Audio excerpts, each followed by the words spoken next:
Hi all, welcome to football arena. Vinicius ജൂനിയറുടെ ഭാവിയുമായി ബന്ധപ്പെട്ടുകൊണ്ടുള്ള നിർണായകമായ ഒരു ഘട്ടത്തിലൂടെയാണ് നമ്മളിപ്പോൾ കടന്നുപോയിക്കൊണ്ടിരിക്കുന്നത്. ഇന്ന് വിനീഷ്യസ് ജൂനിയറും അദ്ദേഹത്തിൻ്റെ ഏജൻറ്റും റയൽ മാഡ്രിഡ് പ്രതിനിധികളെ കാണുന്നുണ്ട്. ഇന്നത്തോടുകൂടി ഇക്കാര്യത്തിലൊരു വ്യക്തത ലഭിക്കും എന്നാണ് പ്രതീക്ഷിക്കപ്പെടുന്നത്. അടുത്ത 1-2 ദിവസങ്ങൾക്കുള്ളിൽ വിനി റയൽ വിടുമോ അതല്ലെങ്കിൽ ക്ലബിനകത്ത് തുടരുമോ എന്ന കാര്യത്തിൽ കൂടുതൽ വ്യക്തതകൾ നമുക്ക് ലഭിച്ചേക്കും. ഏതായാലും വിനീഷ്യസ് ജൂനിയറിൻ്റെ കാര്യത്തിൽ ഇപ്പോൾ പ്രമുഖ സ്പാനിഷ് മാധ്യമ പ്രവർത്തകനായ തോമസ് റോൺസിറോ ഒരു കാര്യം പറഞ്ഞിട്ടുണ്ട്.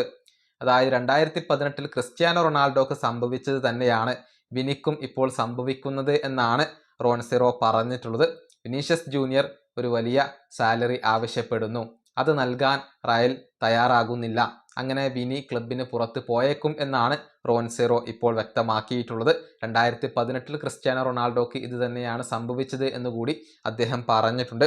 അദ്ദേഹത്തിൻ്റെ വാക്കുകൾ ഇങ്ങനെയാണ്: റയൽ മാഡ്രിഡിലെ അവസാനത്തെ കോൺട്രാക്റ്റിൽ ക്രിസ്ത്യാനോ റൊണാൾഡോക്ക് 22 മില്യൺ യൂറോയായിരുന്നു സാലറി ആയിക്കൊണ്ട് ലഭിച്ചിരുന്നത്.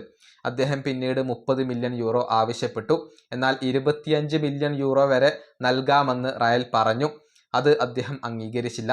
ഇതോടുകൂടി അദ്ദേഹത്തിന് ക്ലബ്ബ് വിടേണ്ടി വന്നു. വിനിയുടെ കാര്യത്തിലും സമാനമായതാണ് സംഭവിക്കുന്നത്. 22 മില്യൺ യൂറോയാണ് ക്ലബ്ബ് അദ്ദേഹത്തിന് വാഗ്ദാനം ചെയ്തിട്ടുള്ളത്. വിനീഷ്യസ് ജൂനിയർ ആവശ്യപ്പെടുന്നത് 30 മില്യൺ യൂറോയാണ്. ഇതാണ് ഇപ്പോൾ തോമസ് റോൺസിറോ വ്യക്തമാക്കിയിട്ടുള്ളത്. വിനി ആവശ്യപ്പെടുന്ന ഒരു തുക നൽകാൻ ഇപ്പോൾ റയൽ മാഡ്രിഡ് ഒരുക്കമല്ല. അതുകൊണ്ട് തന്നെ 2018 ക്രിസ്ത്യാനോ റൊണാൾഡോ ക്ലബ്ബ് വിട്ടതുപോലെ ഒരുപക്ഷെ വിനീഷ്യസ് ജൂനിയർക്കും ക്ലബ്ബ് വിടേണ്ടി വരും എന്നാണ് റോൺസിറോ ഇപ്പോൾ വ്യക്തമാക്കിയിട്ടുള്ളത്. താരത്തെ സ്വന്തമാക്കാൻ വേണ്ടി ആഴ്സണൽ ഇപ്പോൾ സജീവമായ രംഗത്തുണ്ട്. വിനീഷ്യസ് ജൂനിയർ ക്ലബ്ബ് വിടാൻ തീരുമാനിച്ചാൽ ഉടൻ തന്നെ റയലിന് ഓഫർ നൽകാനുള്ള ഒരുക്കത്തിലാണ് ഇപ്പോൾ ആഴ്സണൽ ഉള്ളത്. ഈ വീഡിയോ അവസാനിപ്പിക്കുന്നു. അടുത്തൊരു വീണ്ടും കാണാം.